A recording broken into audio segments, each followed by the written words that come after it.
Hello दोस्तों, कैसे हो। हर सुबह तुम्हारे पास में दो विकल्प होते हैं। अपने सपनों के साथ में सोना जारी रखें या फिर उठ के उनका पीछा करें। आज अपन इस वीडियो में डिस्कस करेंगे फ्रूट्स के बारे में।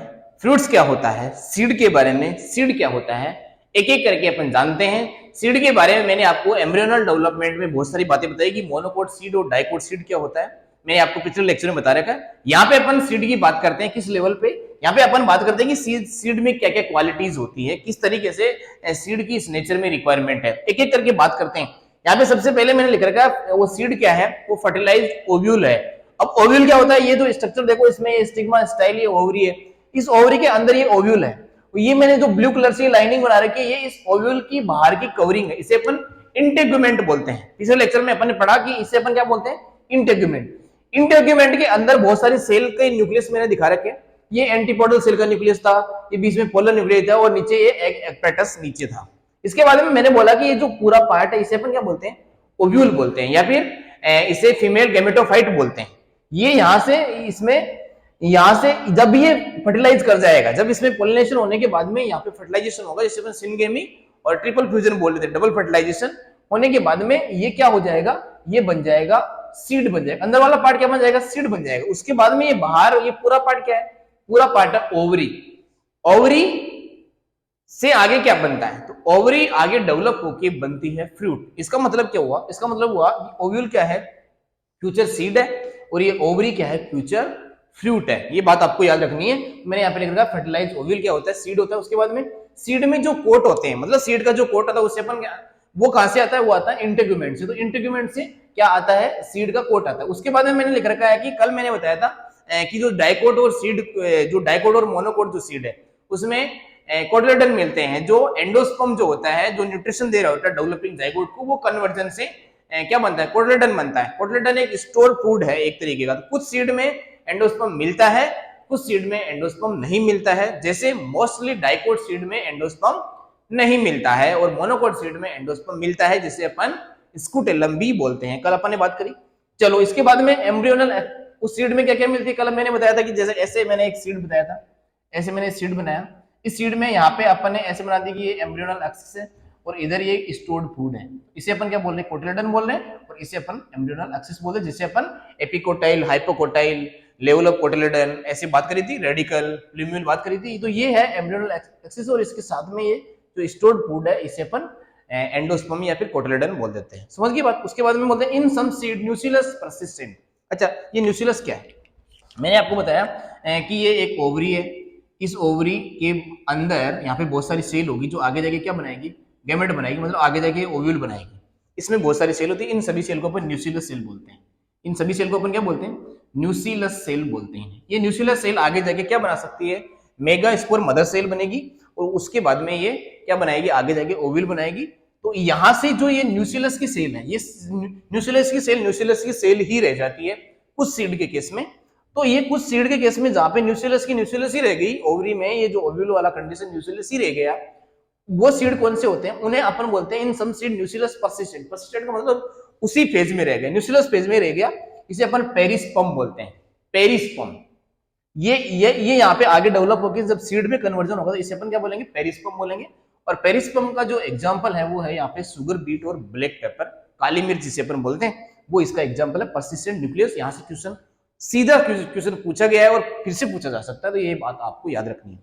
उसके बाद में बोलते हैं यार सीड के जो एडवांटेज है, भाई इस नेचर में सीड को क्यों बनाया गया, क्यों जरूरी था सीड बनाना, इसलिए नेचर में सीड बनाने की क्या जरूरत है। तो यहाँ से ध्यान से देखना। सबसे पहली बात, ये जर्मिनेशन जो होता है सीड का, सीड भाई आपको पता होगा, जैसे ये सीड बना देता हूं मैं, ये सीड में यहाँ पे मैंने बना दिया एम्ब्रियो, और ये जो व्हाइट वाला पार्ट है ये सब क्या है, ये यहाँ पे स्टोर्ड फूड है। अब जैसे ही सीड को आप जमीन में डालते हैं, जर्मिनेशन का मतलब एग्रीकल्चर करते हैं, तो क्या होता है, यहाँ पे एक छोटा पोर होता है, इसे अपन जर्म पोर बोलते हैं। तो यहाँ पे मैं एक छोटा पोर बना देता हूँ, इसे जर्म पोर बोलते हैं। इस जर्म पोर से क्या होता है, ये बहुत ही छोटा होता है। तो यहाँ से क्या होता है, यहाँ से बेटा जाती है ऑक्सीजन, और क्या जाता है यहाँ से, और जाता है यहाँ से वाटर। ये वाटर कंडीशन यहाँ पे चली जाती है। अब वाटर और ऑक्सीजन जब इसमें अवेलेबल हो जाता है, तो इस सेल में जो ये न्यूक्लियस का जो पार्ट है, जो ये एम्ब्रियो वाला जो सेल वाला पार्ट है, ये यहाँ पे एक्टिव हो जाता है और सेल डिवीजन स्टार्ट कर देता है। सेल डिवीजन स्टार्ट होता है कब, जब इसमें ऑक्सीजन और H2O एंटर कर जाता है, मतलब यहाँ पे जो स्टोर्ड फूड है उसका सेलुलर रेस्पिरेशन स्टार्ट हो जाता है, तब ये यहाँ से इसको प्रॉपर न्यूट्रिशन सप्लाई बढ़ जाती है और ये जो एम्ब्रियोनल सेल है ये डेवलपमेंट आगे चालू कर देती है, मतलब ये एम्ब्रियो आगे जर्मिनेट कर जाता है और ये कहीं ना कहीं यहाँ से बाहर निकल के ऊपर ये शूट बनाता है और नीचे रूट बनाता है। इस तरीके से क्या होता है, इसका मतलब जर्मिनेशन किस पे डिपेंडेंट हो गया, इसका मतलब जर्मिनेशन यहाँ पे वाटर और ऑक्सीजन पे डिपेंडेंट हो गया। इसलिए सीड अपन कई दिनों तक स्टोर कर सकते हैं, जब तक उसे अपन वाटर अवेलेबल नहीं कराएंगे तब तक वो जर्मिनेट नहीं करेगा, मतलब वो एक सोई हुई अवस्था में रहेगा, सो जाएगा सीड, और उससे अपन डोरमेंसी फेज बोलते हैं। मैं आपको डोरमेंसी बताऊं अभी डोरमेंसी क्या होती है, आगे देखना। बेसिस ऑफ एग्रीकल्चर, अगर सीड नहीं होता तो क्या अपन एग्रीकल्चर कर सकते क्या, इसका मतलब एग्रीकल्चर सीड पे ही डिपेंडेंट है, अगर सीड नहीं होता तो अपन एग्रीकल्चर जैसा कुछ नहीं होता। तो डोरमेंसी प्रेजेंट इन सीड, अब ये डोरमेंसी में आपको बता देता हूं कि डोरमेंसी क्या होती है। देखो ये जो सीड वाला पार्ट है, सीड वाले पार्ट को मैं यहाँ पे आपको समझाता हूँ कि सीड किस तरीके से डोरमेंट फेज में चला जाता है। मैं आपको एक छोटी सी बात बताता हूँ कि ये सीड है, इस सीड में ये एम्ब्रियो और इसमें ये खाना। अब हुआ क्या है सीड में, ये सीड जो प्लांट का तो पार्ट है, प्लांट सेल में आपको पता है कि प्लांट सेल में नॉर्मल केस में जो वाटर कंडीशन होती है वो 90% के समथिंग होती है। 90% क्या होता है, हर एक प्लांट सेल में वाटर होता है, क्योंकि बड़ा एक क्या होता है लार्ज, उसमें सेंट्रल वैक्यूल होता है और सेंट्रल वैक्यूल में खूब सारा पानी भरा होता है। तो ये प्लांट के अंदर प्लांट सेल जितनी भी है उनमें वाटर की कंडीशन है, 90% पार्ट में वाटर होता है। अब ये प्लांट का पार्ट सीड है, इस सीड को यहाँ से वाटर, ये जब भी इस सीड का डेवलपमेंट हुआ तो यहाँ से वाटर धीरे धीरे निकाल लिया गया और कितना वाटर छोड़ा गया इसमें, इस सीड में वाटर छोड़ा गया 10 to 15%। 10 to 15% ही इसमें क्या है, वाटर है। किसमें, सीड में 10 to 15% ही वाटर है।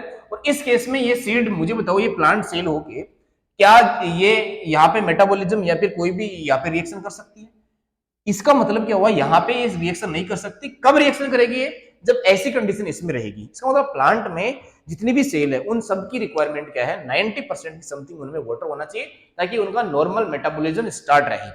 अब मुझे बताओ यहाँ पे इसके जैसा मेटाबॉलिज्म हो सकता है क्या, तो बिल्कुल नहीं हो सकता। ये ऐसा ही केस बन गया जैसे मैं तुम्हें बोलता हूँ कि आपको मैं एक दिन की 10 रोटियां देता हूँ खाने के लिए, अगर आपको 10 रोटी मिलती है खाने के लिए तो आप स्कूल जाते हैं, आप कोचिंग सेंटर जाते हैं और आप खेलते भी हैं और घर में कुछ काम भी कर देते हैं घर वालों का, इतने सारे काम कर लेते जब आपको मैं 10 रोटी देता हूं। उसके बाद मैंने बोला कि आज से आपको 10 रोटी नहीं, आज से आपको 6 रोटी मिलेगी। 6 रोटी मिलेगी तो आपने बोला कि सर अब हम घर पे काम नहीं करेंगे और खेलने नहीं जाएंगे, जब आप हमें 6 रोटी दोगे हम कोचिंग जाएंगे और स्कूल पढ़ने के लिए जाएंगे, ये दो ही काम हम कर पाएंगे। क्यों, 6 रोटी मिल रही, इतनी एनर्जी हमारे में नहीं है। उसके बाद मैंने तीसरे दिन बोला कि आज से आपको सिर्फ 2 रोटी मिलेगी, तो आप हमें बोल रहे हो कि सर आज से हम सिर्फ और सिर्फ स्कूल जाएंगे, कोचिंग नहीं जाएंगे और घर पे कोई काम नहीं करेंगे, तो स्कूल जाने का काम सिर्फ 2 रोटी के केस में आप कर रहे हो। उसके बाद मैंने लास्ट में बोला कि अब मैं तुम्हें 2 रोटी नहीं, अब मैं तुम्हें सिर्फ आधी रोटी देता हूँ, और आधी रोटी के केस में आप मेरे को बोल रहे हो कि सर अब हम कोई काम नहीं करेंगे, हम सिर्फ और सिर्फ सोए रहेंगे, सिर्फ और सिर्फ सोते रहेंगे और इधर से उधर भी नहीं होंगे, ऐसी केस बन गई। मुझे बताओ आप आधी रोटी के केस में कुछ कर सकते हो क्या, नहीं कर सकते, चाह के भी कुछ नहीं कर सकते। क्यों, क्योंकि आधी रोटी के केस में ऐसा होता है कि आप सिर्फ और सिर्फ आपकी बॉडी में जिंदा रहने के लिए सेल में एनर्जी सप्लाई हो सकती है, बाकी आप कर कुछ नहीं सकते। अगर आप आधी रोटी खाती कुछ काम करोगे तो आपकी मतलब डेथ हो सकती है, जो कि एक नेगेटिव वर्ड है, पर ऐसा केस अपन समझने के लिए सोच सकते हैं कि आधी रोटी मिलती है तो एक पर्सन की डेथ हो सकती है। इसका मतलब क्या हुआ, आधी रोटी से कम रोटी मिल रही है और उसके बाद में भी उससे काम करवाया जाए, तो पर अब उस पर्सन के साथ में ऐसा ही तो हुआ कुछ भाई, पहले उसे इतना पानी मिल रहा था, एक सेल को इतना पानी मिल रहा था, वो नॉर्मल मेटाबॉलिज्म कर रहा था, सारे काम कर रहा था, अब उसमें वाटर कंडीशन ये बढ़ा दी गई। इसका मतलब अब उस सीड को ऐसी कंडीशन दे दी गई कि तू सिर्फ यार सिर्फ जिंदा रह, सिर्फ जिंदा रह, तू कुछ मत कर। तो इस सीड के केस में ऐसा ही हुआ है, ये सीड सिर्फ और सिर्फ जिंदा है, ये कर कुछ नहीं पा रहा, इसे अपन क्या बोलते हैं, डोरमेंसी बोलते हैं। इसे अपन क्या बोलते हैं, डोरमेंसी। इस केस में एक सीड कभी भी जर्मिनेट नहीं कर पाएगा। तो आपके घरों में जितने भी सीड पड़े हुए, जैसे वीट के सीड पड़े हो या फिर पल्सेस पड़ी हुई है, वो कैसी कंडीशन में, डोरमेंसी कंडीशन में। जैसे ही आप उसे जमीन में डालते हैं एग्रीकल्चर करने के लिए, जैसे जमीन में डालते हैं तो उसे, और फिर उसमें पानी डालते हैं, तो उसमें क्या होता है, वाटर की कंडीशन वापस यहाँ से ये बन जाती है और फिर उसमें वो नॉर्मल मेटाबॉलिज्म वापस स्टार्ट हो जाता है और वो जर्मिनेशन करना चालू कर देता है। इसी केस के लिए एग्रीकल्चर सीड पे डिपेंडेंट है। तो डोरमेंसी फेज प्रेजेंट होती है सीड में। उसके बाद में सीड सबसे ज्यादा, एक तरीके से सीड क्या है, एक गैमेटी तो है, एक तरीके से एक उस सीड में अंदर क्या बैठा हुआ है, इस सीड के अंदर एक बहुत बड़ा मैंगो का ट्री बैठा हुआ है, इस सीड के अंदर एक बहुत बड़ा एप्पल का ट्री बैठा हुआ है, इस सीड के अंदर बहुत बड़े बड़े ट्री बैठे हुए हैं, एक छोटा सा यहाँ पे चुप के बैठा हुआ है, और जैसे ही इसे नॉर्मल कंडीशन, सुटेबल कंडीशन दी जाएगी तो ये एक्सपोज होगा। इसका मतलब, और ये डिफरेंट जगह पे जाएगा, डिफरेंट तरीके की वेरिएशन लेके आएगा, इसका मतलब सोर्स ऑफ वेरिएशन भी है सीड। इतनी बात समझ में आई। उसके बाद में लास्ट में यहाँ पे छोटी छोटी बातें की गई कि वायबिलिटी क्या होती है। तो वायबिलिटी का मतलब होता है कि एक सीड कब तक जर्मिनेट कर सकता है। भाई एक सीड को 1000 साल रखे, 10,000 साल रखे, तो 2 साल रखे, 5 साल रखे, 5 मिनट रखे, एक सीड कब तक जर्मिनेट कर सकता है। तो एक सीड की जर्मिनेशन करने की जो कैपेसिटी है वो कब तक मेंटेन रहती है, उसे अपन सीड की वायबिलिटी बोलते हैं। उसका एक लाइफ स्पान बोल सकते हैं कि एक सीड कब तक जिंदा रह सकता है। भाई एक सीड को यहाँ से देखो, ये वाटर कंडीशन दे दी गई और तुम उसे 10-20 साल तक रख रहे हो, और हो सकता है ये वाटर कंडीशन 2 साल मेंटेन रहे। इसका मतलब ये 2 साल तक ही जर्मिनेशन कर सकता है, उसके बाद में जर्मिनेशन नहीं कर सकता, उसके बाद में ये पूरी तरह से डेड हो जाएगा, मर जाएगा। ऐसे तो केस बन गया है। तो वायबिलिटी क्या है, जब तक वो जर्मिनेशन कर सकता है उसकी वायबिलिटी होती है। तो इसका एग्जाम्पल दे रखा है अपने एनसीईआरटी में कि ये जो फोएनिक्स डिप्टेलिफेरा है, ये यहाँ से कहां से मिला गया था, ये मिला गया था डेड सी से। डेड सी से ये निकाला गया और 2000 साल बाद में भी इसको जर्मिनेट किया गया था। उसके बाद में ये यहाँ पे लुपिनस आर्कटिकस है, ये एल्पाइन टुंड्रा से मिला, और इसमें ये आर्कटिक टुंड्रा से मिला, और इसको 10,000 साल बाद में क्या किया गया, जर्मिनेट किया गया। ऐसा एनसीईआरटी में यहाँ पे डेटा दिया हुआ है। सीधा सीधा यहाँ से लाइन पूछी जा सकती है, मैच द कॉलम में क्वेश्चन आ सकता है। तो यहाँ से आप ध्यान से इस लाइन को भी पढ़ लीजिएगा एनसीईआरटी से। फिर बोलते हैं कि लार्ज नंबर में टाइनी सीड होते हैं, स्मॉल सीड होते हैं। वो उनका एग्जांपल क्या है, उनका एग्जांपल मैंने यहाँ पे लिख रखा, फाइकस, स्ट्राइगा, ओरोबेंकी और आर्किड। ये सब जो सीड होते हैं बहुत ही छोटे छोटे सीड होते हैं और बहुत लार्ज नंबर में होते हैं।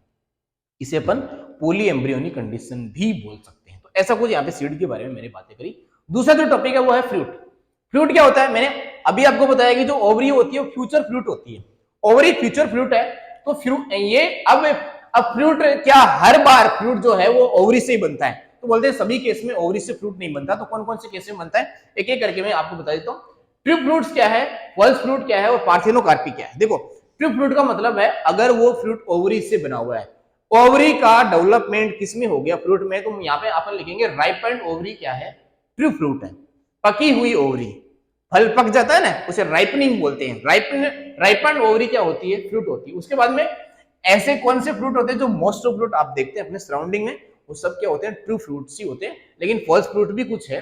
फॉल्स फ्रूट में क्या होगा, वो ओवरी से तो नहीं बनेगा। फॉल्स फ्रूट ओवरी से तो नहीं बनने वाला। इसका मतलब वो कहां से बनेगा, उससे फ्लावर के जितने भी और दूसरे पार्ट जैसे थैलेमस हो गया, तो मोस्टली थैलेमस देखा गया है कि थैलेमस से फ्रूट का डेवलपमेंट हो जाता है। इसका एग्जांपल अपन बोल सकते हैं कि एप्पल जो है, कैश्यू जो है, स्ट्रॉबेरी जो है, वो फॉल्स फ्रूट है। मतलब वो किससे बनता है, वो थैलेमस जैसे पार्ट से बनता है। अच्छा मुझे बताना, अगर मैं ऐसा फ्रूट बना दूं आपको ऐसे, इसके अंदर एक सीड रख देता हूं, ऐसे सीड रख दिया, तो ये जो पार्ट है, इसका जो पेरीफेरी वाला पार्ट है, इसे अपन पेरिकार्प बोलते हैं। इसे अपन क्या बोलते हैं, इसे अपन बोलते हैं पेरिकार्प। पेरिकार्प बोलते हैं इसे। इस सीड वाले बाहर की जो कवरिंग उसे हम पेरिकार्प बोलते हैं। तो यहाँ पे ये स्यूडोकार्पिक फ्रूट हो गया। स्यूडोकार्पिक मतलब स्यूडो यानी फॉल्स होता है, झूठा होता है, झूठा फ्रूट। कौन कौन से, एप्पल, कैश्यू, स्ट्रॉबेरी। उसके बाद में तीसरा फ्रूट जो है उसमें फर्टिलाइजेशन नहीं होता। विदाउट फर्टिलाइजेशन अगर फ्रूट का यहाँ पे फॉर्मेशन हो गया, उसे अपन क्या बोलते हैं, पार्थिनोकार्पी बोलते हैं। पार्थिनोकार्पी का एग्जांपल सीधा याद रख लो, बनाना और टोमेटो, इसका एग्जांपल आप याद रख सकते हैं। उसके बाद में फ्रूट को फिर से अपन पढ़ने की कोशिश करते हैं, फिर से समझने की कोशिश करते हैं क्या फ्रूट के और भी टाइप होते हैं। अपन ऐसे और भी बहुत सारे टाइप की वेरायटी मिलती है फ्रूट्स में, अपन एक एक करके यहाँ पे जानते हैं। और यहाँ पे फ्रूट का पहला टाइप जो मैंने लिख रखा है वो सिंपल फ्रूट। सिंपल फ्रूट का मतलब क्या है, सिंपल फ्रूट का मतलब मैं आपको समझाता हूँ। सिंपल फ्रूट का मतलब देखो, मैं आपको बताता हूँ कि फ्रूट किससे बनता है। भाई ये अपन बनाया था, अपन ने फ्लावर जब पढ़ा, तो ये है थैलेमस, ये थैलेमस है। इसके ऊपर ऐसे ओवरी लगी हुई है, ऐसे ओवरी लगी है, फिर ये स्टाइल है और फिर ये स्टिग्मा है। फिर मैं एक ओवरी और लगा देता हूँ ऐसे, ऐसे मैंने एक ओवरी और लगा दी, इस तरीके से मैंने एक ओवरी और लगा दी, ये मैंने ओवरी लगा दी, और फिर ये मैंने स्टाइल स्टिग्मा लगा दिया। अब मुझे बताना क्या हुआ, इसमें एक से ज्यादा अगर ये कार्पल है प्रेजेंट या फिर पिस्टल प्रेजेंट है, इस थैलेमस पे देखो एक से ज्यादा क्या प्रेजेंट है, कार्पल या फिर पिस्टल प्रेजेंट। ऐसे अपन ऐसे ओवरी और लगा सकते हैं, ऐसे करके ऐसे करके। तो मुझे बताओ कार्पल या फिर पिस्टल एक से ज्यादा है कि नहीं, और ये साथ साथ में भी है। अगर कार्पल या फिर पिस्टल साथ साथ में प्रेजेंट है, तो साथ साथ में जो भी पार्ट प्रेजेंट है उसे अपन बोलते हैं सिन। सिन यानी साथ साथ होना है, कार्पल अगर साथ में है तो बोलते हैं सिन कार्पस। सिन कार्पस यानी साथ साथ, कार्पल कैसे है, साथ साथ है, और क्या है, मल्टी कार्पलरी कंडीशन है, एक से ज्यादा कार्पल है। तो एक से ज्यादा कार्पल है और मल्टी कार्पलरी कंडीशन है, तो ये आगे जाके फ्रूट तो बनेगा भाई। इन सब में देखो ओवरी है, ऐसी ओवरी, ऐसे फ्रूट को अपन क्या बोलते हैं, सिंपल फ्रूट बोलते हैं, जिसमें ओवरी पास पास में आके फ्रूट बना देती है। क्या इतनी बात समझ में? उसके बाद में बोलते हैं कि इसके दो टाइप होते हैं। एक टाइप होता है फ्लेसी फ्रूट। फ्लेसी फ्रूट आप याद करो मैंगो, जिसमें क्या होता है, एक जैसे ये यहाँ पे मैंने मैंगो बना दिया, ये बीच में एक सीड होता है जिसे अपन गुठली बोलते हैं, गुठली। उसके बाद में उसमें खाने वाला पार्ट होता है, उसकी गुठली की चारों ओर ये खाने वाला पार्ट होता है, जिसे अपन क्या बोलते हैं, इसे अपन क्या बोलते हैं, मीजोकार्प बोलते हैं, मीजोकार्प। और ये आउटर मोस्ट पार्ट होता है पेरिकार्प। पेरिकार्प मीजो, मतलब ये जो पेरिकार्प मैंने बोला कि इस सीड के बाहर की जो कवरिंग है ये बहुत सारी लेयर में डिवाइड हो जाती है, इसे अपन मीजोकार्प बोलते हैं, अंदर वाले पार्ट को अपन एंडोकार्प बोलते हैं, और ये बाहर वाला पार्ट पेरिकार्प हो जाता है। लेकिन अपन यहाँ पे इस ये फ्लेसी पार्ट जो इसे अपन खाते हैं, और ये मैंगो इसका एग्जाम्पल है, इसे फ्लेसी फ्रूट बोलते हैं। ऐसा ही एग्जाम्पल अपन और क्या रख सकते हैं, गुआवा रख सकते हैं, गुआवा इसका एग्जाम्पल, मतलब अमरूद इसका एग्जाम्पल और हो सकता है, किसका, फ्लेसी फ्रूट का। उसके बाद में ड्राई फ्रूट बोलते हैं।